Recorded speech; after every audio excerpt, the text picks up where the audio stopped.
Honest answer here. On a scale of 1 to 10, how would you rate us as parents? I don't know. It depends on the day.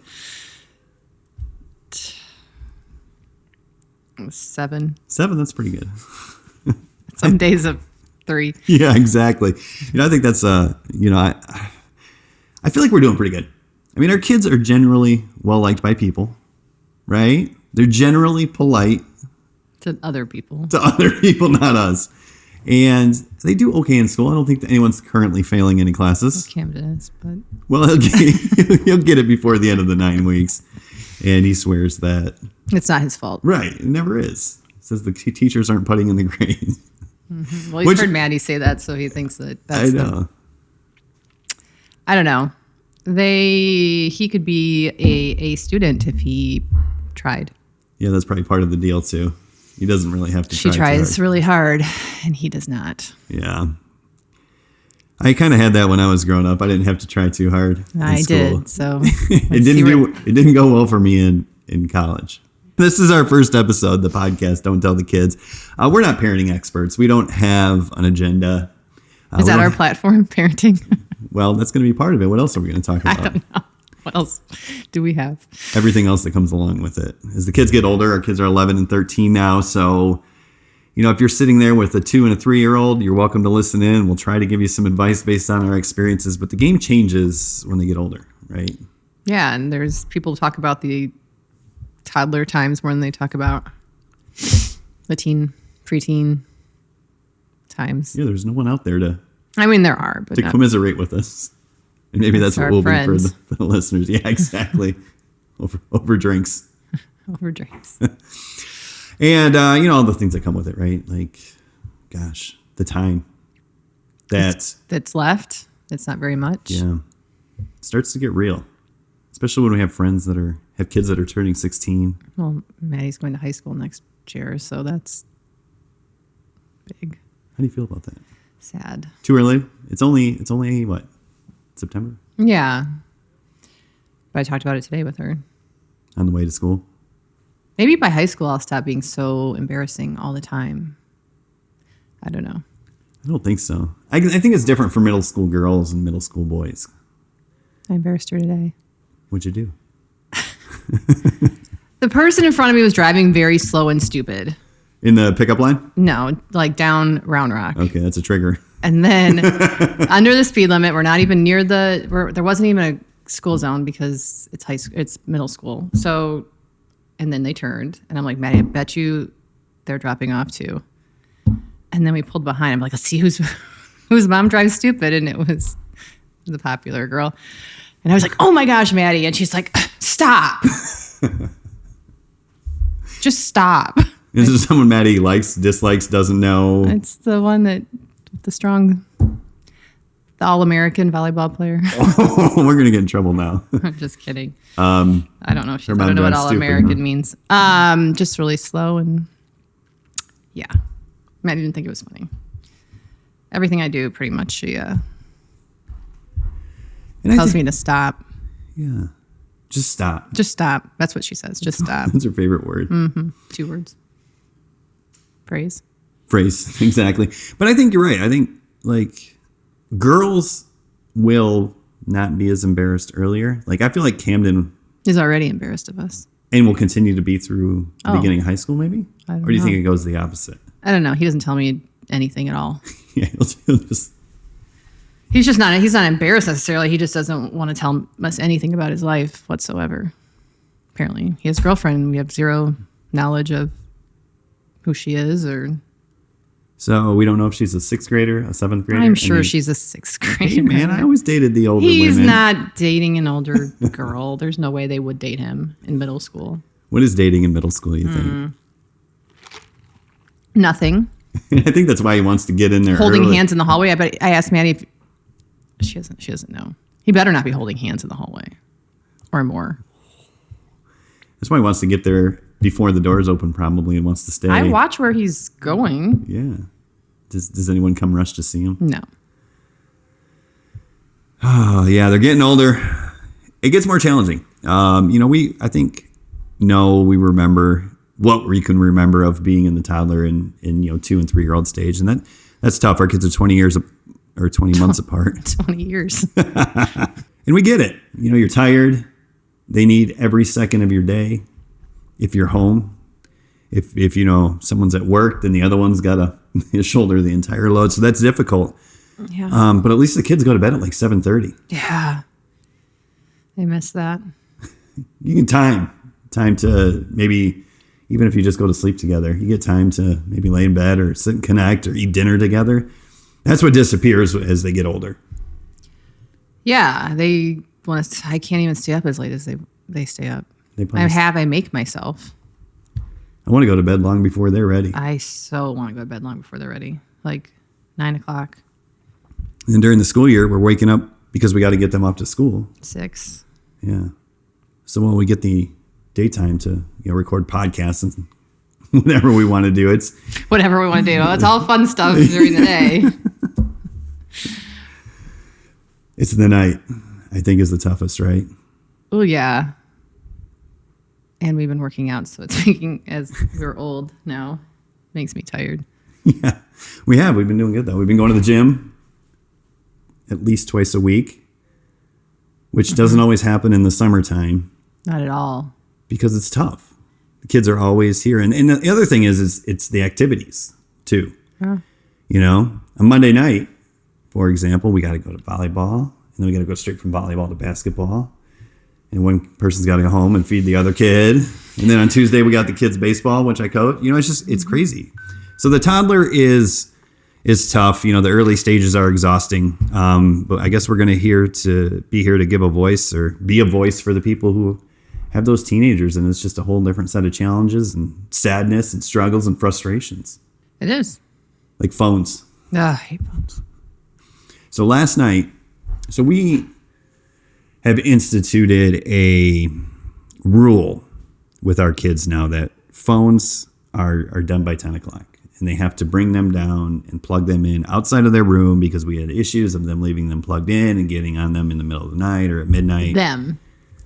Oh, well, Camden did that too. Yeah. In the summertime. They've both done it. So that's only in the summertime for Camden. That's been the rule. They, and they might be a little bit late for some people, but there's days when, our kids don't get home till 9:30 at 9:30 or 10. So it's like, it's reasonable time for our kids and they always wake up in the morning. But 10 o'clock is the time when they have to bring the phones down, plug them in, and they're done. They don't have to go to bed, but they got to be done with the phones. And, last night, I know our daughter came down at 11:15, obviously after we were sleeping because we're old. We're tired. We've been waiting to put them to say goodnight to them so we can go to bed for probably an hour at this point. And she took it up into her room and who knows what she did. And that's the frustrating part is like the phones. It's not the first time. And it's not the first time. And it's like, how do you punish that? Because you just want to take the phone away from them because it's the most important thing. But they got us over a barrel because we want them to have their phones when they're out and they're coming home and they're riding the bus home from school today. When she gets home from school. Well, they can't have them at school. They can't have them at school, but we still want them to have them. No, yeah, but there's no reason to take them away during the day. She can't even be on it during the day. Yeah. It's illegal. Right. I don't know. I think you take it away when they get home from school. Yeah, that's good. And then you not let them go anywhere because if they go somewhere, you want them to have it. I mean, that's not the only punishment there is, but that's my issue. That's my frustration. I feel like they have us over a barrel with the phones. I feel like she does what she wants to do. I know. Too much. And then says, sorry. I know it was bad. I'm sorry. I'm so sorry. I know. She's a good kid beyond that, right? She's impulsive. Yeah. Where do you think she gets that from? Both of us? I feel like either one. Yeah, it could be. This is what we mean. We're not experts. We don't know what we're doing, but, I think it's worth having a conversation because I feel like, here we go, getting all philosophical, world changing. But I think the way we are in today's society, we don't hang out with other parents as much as we used to. We don't hang out with the neighbors as much as we used to. Like I remember growing up, back in the 80s and 90s, my mom, she had all the people in the neighborhood she'd see on a regular basis. And I don't think we have that as much anymore. And I think that was part of the mission of this podcast because, this is your baby. this was your idea. And, I think it hopefully will over time give people the opportunity to see third party stories and maybe feel seen, feel validated. Obviously for us, this gives us a hobby. This gives us something to do. This gives us a platform that we can grow and maybe turn into a business or something someday, who knows, down the road. But what if we're looking at the audience, like what do we want to bring to them? Like, why would anybody listen to us? Like we said, there's a lot of resources for people with parents with small children, not as many as they get older. I don't think. I mean, there might be. Yeah, and I think there's the challenges with the young kids are, how do you get them to sleep? How do you get them to behave? How do you get them to share? How do you get them all that? It's all so focused on the kid and making them a better person and making your life more manageable. But I feel like when they get to this age, there's more. I don't want to say there's more pressure, because they are more self-sustainable, which does make it easier in some senses. But there's also more pressure because now they're leaving the house. They're going with friends that we don't necessarily know. They want to go to football games and be dropped off. They're going to be driving soon. They're 6, 7, 8 years away from being 18 and can do whatever they want to do. So now it's a time where it's like we have to not just get them so they behave, I guess, but get them so they are prepared, when they leave the house, while we also try to enjoy the time that's with them. I mean, is that? Well, yeah. I mean, it's not about them just behaving. It's about them being safe outside of the house, which is another fear that you're not with them all the time like you used to be with them. And it's scary because there's scary people out there, and even school's scary now. I don't know. It's just, there's so many different fears than there were when they were little. Let's list them out from a mother standpoint, because I think men and women treat this differently. From a mother standpoint, like what scares the shit out of you? Sex trafficking. Exactly, right? Like, I mean, school shootings. Right. Any shootings, like you can the movie theater, anywhere. And that's what's hard because predators. You know the odds. Sexual predators. Like logically, but it happens. But it happens, right? Is that the driver? Yeah. Well, I mean, also I listen to a lot of crime podcasts and watch crime TV, but also it does happen. There are valid fears. They're not. I feel like it's that irrational. You think it's more with the daughter than the son? Not necessarily. I mean, yeah, but I still worry about him too. With him, I just worry down the line about with girls and getting those bitches pregnant. Don't say that. Knock on wood. Yeah, exactly. There's different fears, I guess. Yeah, it is harder when we're not gonna. I don't think we're gonna get into the whole debate on pro-life, pro-choice here today. We don't want to turn this political, but the bottom line is, I know you've said this, and I agree with it. It's like, if it's your daughter, at least you have some influence. Well, you have an influence, and you can, if they hopefully come to you, and you can prevent things from happening by taking them to the, doctor and getting preventative measures.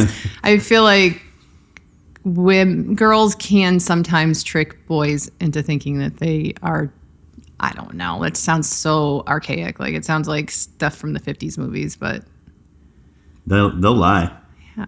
They'll lie. That's what fear I get scared of with him. Like a girl taking it. I don't know. Yeah, you don't need to wear the condom. Don't worry, I'm on the pill. Yeah, that kind of stuff scares me. Yeah. But do girls even do that? Do people want to get pregnant in high school anymore? Or are they trying to just trap boys that way? I don't know. Well, do you think it happened when we were in high school? I sure didn't want to get pregnant in high school.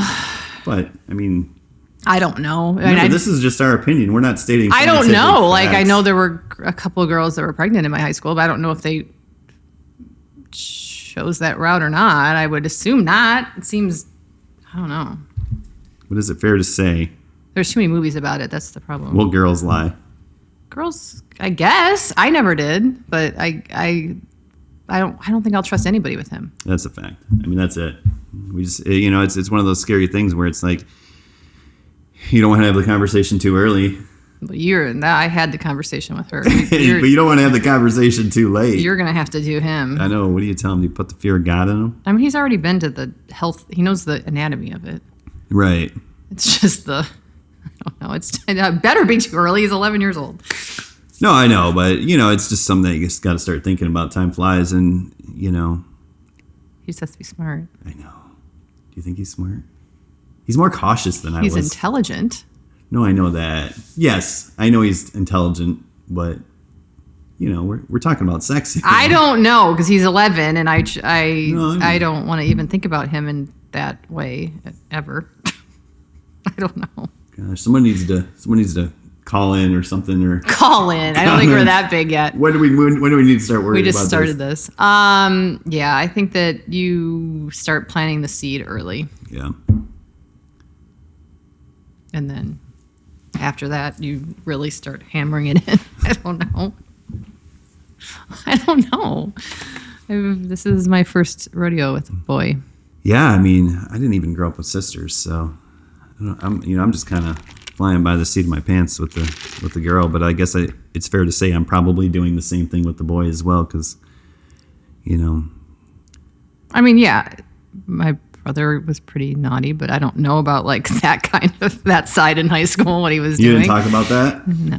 Yeah. You just have to trust your kid at some point too. Yeah, and one of the other things that I hate, all my friends get this. When we're talking about times that they got to go to bed, places they're allowed to go. I know that's not true because I have friends with their age, like friends with kids their age. And, yeah. I mean, 10 o'clock's late to turn your device off. I think so. I don't care what everybody else is doing. That's always I don't know why they think that's an argument. Like, so what? I say that every time. So what your friends can do? I don't care. Yeah. I think I grew up strict. They have no idea what strict is. Yeah, that's something I always remember you told me when we got together is, how strict you were raised or strictly you were raised. And you kind of didn't want to do that. Mm-mm. So what's the balance? Because now you think I'm too easy on the kids. Oh, I don't. I think that Maddie can talk you into things or you will, I don't know. I feel like you're the one that says yes to everything. And I'm the one that's like, no, you don't get every single thing you want. I'm not going to take you here every single time you want to go there. We're not going to drop everything and take you all these places all the time. Then they go to you. That's why they go to you at first as it is. Like they know that you're more likely to say yes to everything. Not everything. Most things. Well, yeah. If I'm not doing anything. Yeah, but they can't expect. Okay. They just can't expect that every time. Like to just get taken. No, you're probably right. All right, so let's let's end this this topic. Let's move on. What are some of the other challenges? Of what? Just parenting, parenting. Or do we want to move on to the relationships? Because I think we're going to cover that as well. I mean, let's give some backstory. So we've been together 20 years? 19 years. We've been married 13 years. We got pregnant just after we got married, so not before we got married. If the kids ever hear this, that's important. Well, it's true. I know, but just want to be clear. She is 13, and she turned 13 in June, and our anniversary is in the end of July, and it's a year before. Mm-hmm. Year before. I got confused for a second. Yes. Yeah, so we were together 5 years before. We've been married 14 years then. You add a year to her year. You're right. We've been married 14 years. I knew that. We were together 5 years before we got married. I still remember the first time I saw you. Oh, goodness. So I always like to tell people, how did you meet? And I like to say I hired her because we met at the restaurant we were working at. And I was the manager, and she came in and applied for a server position. And another Brian, who was a bartender, actually took your application. And when I came in later that day, he gave me the application, and he said, "You got to hire this girl. She's hot." So we set up the interview. That was the criteria. I was supposed to show up to the interview, but I didn't. Who knows why? Yeah, who knows why? But you got interviewed and hired nonetheless. And that's how we met. I remember when you came in on your first day. And that was probably 3, 4, 5 months we worked together, 6 months, 12 months. How long did we work together before we went on our first date? Started there in February and June. We started dating. So 4 months. Our first date, Detroit Tigers game. Side note, we were at the game that Verlander threw. You always have to bring. I will always bring it up. Following year. I know. But first date was a Tigers game, and we dated for what? Before what? Before we moved. Oh. Or before I broke up with you. Yeah, whatever story you want to tell. This is your dream. I mean, we dated for a year, and then we broke up. Well, you broke up with me, and then we got back together a couple months later, and then a year after. Wait. We got back together in a couple months after that we moved? No. We got back together in like July, we'll say. Or August. Sure. And then we moved in February. Yeah. To Portland. So we did. We were living in Michigan at the time, and we both wanted out of Michigan. And Michigan is always a great place to be from, as I like to say. But boy, I don't know. One too many winters, and just, we wanted to get out and see the world. So we did, we took it very safe. We planned everything out. We got rid of everything we owned. We packed 2 suitcases. We had a plane ticket and a one-night hotel stay reserved in Portland. That was our plan. And money. Not tons of money, but I think some money. More than a few $1,000s. I don't remember. That was so long ago. Less than 10, I think, at the time.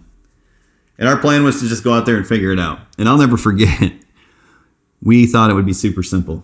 Because we've both been in the restaurant industry for a long time. There's plenty of restaurants in Portland. We figured, we just go there, get a place to live. We had, first month's rent, plus deposit, no problem, plus money to make it to our first, income. Nice and easy. And I think we went out there the first day and tried to find a place to live. And maybe.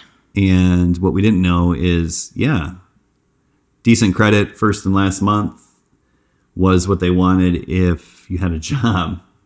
But if you didn't have a job, they wanted you to have like $50,000 in your bank account or something ridiculous like that. This was pretty standard across the Portland board. was blowing up at the time too, and everybody in our industry was moving there, and jobs weren't as easy as other places. Yeah, this was 2008, right? February 2008. And so every day after a failed attempt, I would make that long, lonely walk from the room down to the hotel lobby and say, can we get another night? I think we lived in that hotel for 5 nights. I think you called down every day. Well, hey, can we get the same rate? Yeah. I remember we were starting to panic a little bit. Maybe it was like, can we just get that same rate? That was great. But we did. We got jobs. We found a place to live. Luckily, we found kind of like a sublease that was furnished. We stayed there for a few months, and then we got another place after we had jobs. And, we lived in Portland for almost 4 years. We moved at the end of 2011. Okay, so almost 4 years, not quite 3 years, and not quite 4. And while we were there, we got married. We did. Not in Portland. Nope. Las Vegas. Yep. Which was It fun. wasn't trashy. It wasn't. No, we trashy. went to the Chapel of the Flowers. Is that what it was? Yeah. But it was good. We invited our best friends. They were our maid of honor, our best man. They were a couple at the time. We went out, stayed at the Cosmo, got married. Mm-hmm. Part of the deal was we were living in Portland, I think, and after we got engaged, we were going to get married pretty quickly because we'd been together for 5 years. There was no need to. We'd been living together for 4 years and 11 months or whatever most of the time. And so we had kind of gone through that part. And I remember calling my parents in Michigan. And, at the time, I think we were thinking about getting married in Hawaii or, Caribbean or Mexico or whatever, because we didn't really have we didn't have family around us, and we didn't want to just go back to Michigan to get married because we really had no ties there anymore other than past friends. And I just remember like telling, hey, we might get married in Hawaii. And oh, that sounds expensive. And I think we kind of read the room and decided, like, screw it, let's just go to Vegas. And I think it was one of the best decisions we've ever made. Yeah. You regret it? No, I don't. No, parts of it. I think your parents probably would have liked to have. Our family probably would have liked to have gone, but whatever. We live streamed it. We did. This was in what? 2011. So oh my God. Everything so wasn't cheesy. live, but our wedding was live streamed. We had a good time. And then, then we thought, hey, we're not going to try to get pregnant, but we're going to stop trying to not get pregnant. Yeah. And we were just really good at it. It happened pretty fast, right? Like 1 month we did not, and the next month we did. Right. Yes, I felt I got attacked that morning, but Ryan. in a good way. You were planning it. You were running the ovulation test, right? Yeah. And you got the smiley face. Yeah. And it was time to go. Yeah. What time was it? I don't know. I didn't know we were sharing that much. Oh, yeah, sure, why not? And then we went to breakfast. Mm-hmm. And then we did the most reasonable thing a few months later. Not even 9 weeks later, 5 weeks later. We already had the plan to move before that happened. Yeah, so we were already planning to move. I don't know why we were trying to get pregnant then. We were already planning on moving to San Diego. That was silly. I don't know why we're trying to get pregnant either. I didn't know. You didn't know. You did so. That we were trying to get pregnant. You did so. Yeah, that goes back to the whole, the boys got to be 50% of the problem too. So anyways. Don't make it sound like I was the one orchestrating that. I was not. No. I'm glad everything worked out. But anyway, so we were already planning on moving to San Diego. So we decided to not let that change our plans. So at 9 weeks pregnant, once again, left everything we knew, packed up a U-Haul this time. We didn't give away everything we owned. We did not. And we moved to a studio apartment in downtown San Diego. Once again, with the idea that I'll figure out where I'm going to work when I get there. Didn't work the first time. I thought maybe it'll work the second time. Well, this time we planned more ahead, though. We had a place to live, actually. That's true. So we're getting smarter. So the first job I got was at a bar, and it sucked, and I was a terrible bartender. And then I got a job at a nicer fine dining restaurant, and I fit in much better there. And you transitioned to a stay-at-home mom. I did before I was planning on it, but just the way it worked out. Yeah, it didn't make sense for you to get a job at 9 weeks pregnant and then quit, 15 days later? Not or 15 weeks, days later. Yeah. Hindsight, I don't know. It was boring I bet. not to have a job during that time. Plus, we had to save all our money Yeah. We were broke. preparing for a baby, getting new whatever, trying to find a place to live that wasn't a studio before the baby came. Yeah. And I was working a lot. Mm-hmm. But we did. We got into a 2-bedroom apartment. What? Do you remember how many weeks pregnant you were when we got into that? Big. You were. I don't know. Probably a month or so before. Yeah. So 30. Well, she was born at 38 weeks. 37. 38. So yeah, we were 30. We were well into the 30 weeks pregnant when we had to move again. Oh, for sure. But yeah, then we lived in that apartment for the rest of the time. We lived in San Diego, which is another 2.5 years or so. We had another kid. We did. Got 2 of them now at this point. Remember when? It's my favorite story. So it was a 2-bedroom apartment, right? And so we had the daughter, who's the older kid, in her own room. And then we had our son in our room, in his crib, but in our room, because it was the only 2 rooms we had. And he would always wake up and smell you and want to eat, right? I guess that's why he would.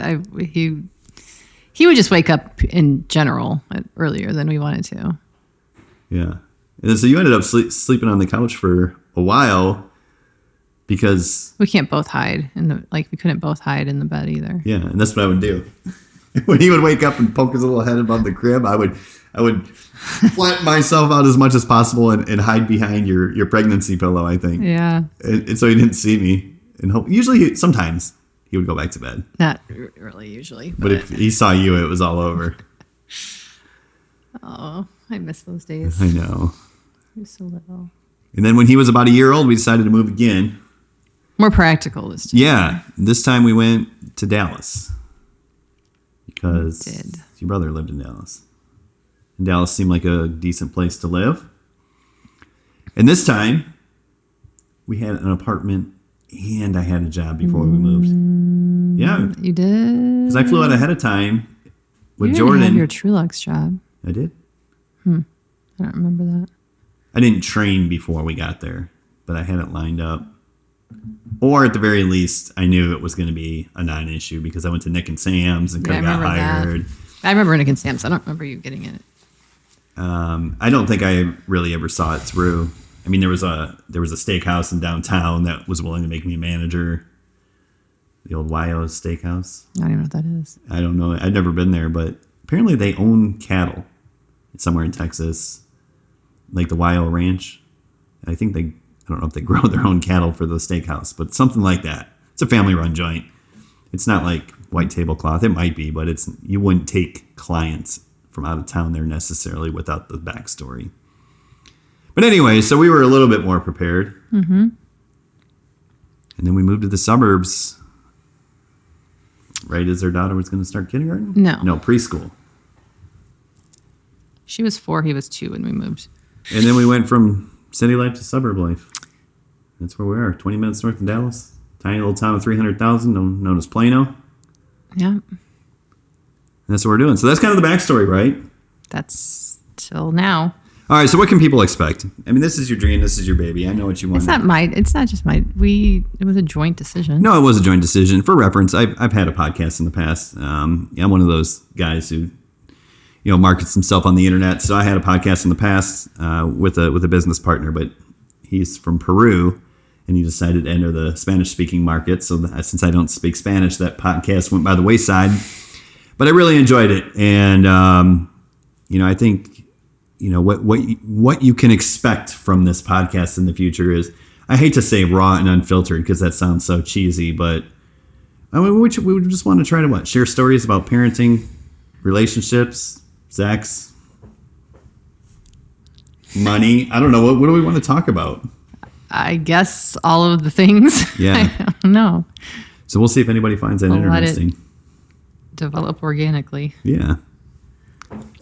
Well, what do you think about the first episode? I don't know. It's pretty all over the place.